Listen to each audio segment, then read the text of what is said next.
Guys, रूस और Ukraine का वॉर रुकने का नाम ही नहीं ले रहा और ऐसे में एक हैरत अंगेज कारनामा सामने आया है। जी हां गाइस, एक बच्चे ने दक्षिण पूर्वी यूक्रेन से अकेले 1000 किलोमीटर का सफर तय किया और स्लोवाकिया पहुंच गया और इस बच्चे की उम्र महज 11 साल है। बच्चे के माँ बाप यूक्रेन नहीं छोड़ सकते थे, इसीलिए अकेले बच्चे को सुरक्षित स्थान पर भेजने का फैसला किया। इस बच्चे के हाथ में एक टेलीफोन नंबर लिखा हुआ था और माँ द्वारा लिखा गया एक संदेश भी था। एक मुश्किल यात्रा पूरी करने के बाद ये लड़का जब स्लोवाकिया बॉर्डर पर पहुंचा तो उसने अपनी स्माइल, ब्रेवरी और काइंडनेस से स्लोवाकिया अधिकारियों का दिल जीत लिया, जिसके बाद स्लोवाकिया के गृह मंत्रालय ने इस बच्चे को पिछली रात का सबसे बड़ा नायक कहा। दोस्तों, ये सुनने में जितना आसान लग रहा है उतना आसान था नहीं, क्योंकि ये महज 11 साल का बच्चा है। सलाम है इसके हौसले को। ऐसी अमेजिंग मोटिवेशनल वीडियोस के लिए शेयर, सब्सक्राइब एंड लाइक। मिलता है अगली वीडियो में।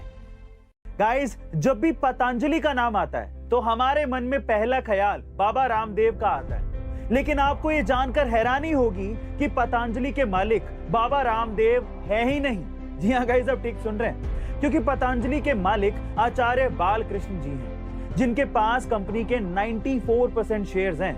वहीं 6% शेयर्स एक एनआरआई कपल के पास हैं, जिन्होंने बालकृष्ण जी को 2007 में 60 करोड़ रुपए का लोन दिया था और तभी पतंजलि की शुरुआत हुई थी। और मजे की बात यह है कि बाबा रामदेव, जिनके पास पतंजलि की 0% होल्डिंग है, वो सिर्फ पतंजलि का चेहरा है और इसी चेहरे से आज पतंजलि की सालाना कमाई 9000 करोड़ रुपए से भी ज्यादा है। गाइस, क्या आप इससे पहले तक पतंजलि का इफेक्ट जानते थे? कमेंट सेक्शन में जरूर लिखेगा और ऐसे अमेजिंग वीडियोस के लिए शेयर, सब्सक्राइब एंड लाइक। मिलते हैं अगली वीडियो में।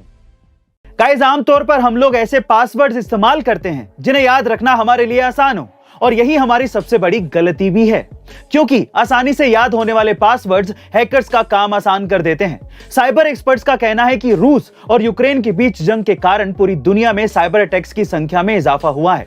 हाल ही में मोबाइल सिक्योरिटी फर्म लुकआउट ने भी 20 ऐसे पासवर्ड्स की लिस्ट जारी की है जो कि बेहद आसान है और आम लोग इसे बहुत ज्यादा इस्तेमाल कर रहे हैं, जैसे कि ABC 123, 11111 और QWERTY जैसे पासवर्ड्स इसमें शामिल है। इसमें एक और पासवर्ड है I love you, जो कि बहुत लोग इस्तेमाल करते हैं। दोस्तों, यदि आप भी किसी आसान पासवर्ड का इस्तेमाल कर रहे हैं तो आपका अकाउंट खतरे से खाली नहीं है। अपना पासवर्ड तुरंत चेंज कर लें। ऐसी अमेजिंग इंफॉर्मेटिव वीडियोस के लिए शेयर, सब्सक्राइब एंड लाइक। मिलते हैं अगली वीडियो में। फिनटेक कंपनी भारत पे के को-फाउंडर अशनीर ग्रोवर ने कंपनी और बोर्ड से इस्तीफा दे दिया है। उन्होंने ईमेल में लिखा, मैं आज भारी मन से ये लिख रहा हूं कि जो कंपनी मैंने बनाई, मुझे उसे अलविदा कहने के लिए मजबूर किया जा रहा है। दरअसल अशनीर ग्रोवर के इस्तीफे की ये कहानी इस साल की शुरुआत में शुरू हो गई थी, जब उनका एक ऑडियो क्लिप सामने आया था। इसमें दावा किया गया था कि अशनीर ग्रोवर कोटक महिंद्रा बैंक के कर्मचारी के साथ अपमानजनक भाषा का इस्तेमाल कर रहे थे और इसी वजह से अशनीर ग्रोवर को अपनी ही बनाई कंपनी से रुखसत होना पड़ा। गाइस, पर अब सवाल ये उठता है कि अशनीर ग्रोवर ने भारत पे से तो रिजाइन कर दिया, लेकिन क्या शार्क टैंक इंडिया के अगले सीजन में वो आ पाएंगे? कमेंट सेक्शन में जरूर लिखेगा और ऐसे अमेजिंग वीडियोस के लिए शेयर, सब्सक्राइब एंड लाइक। मिलते हैं अगली वीडियो में।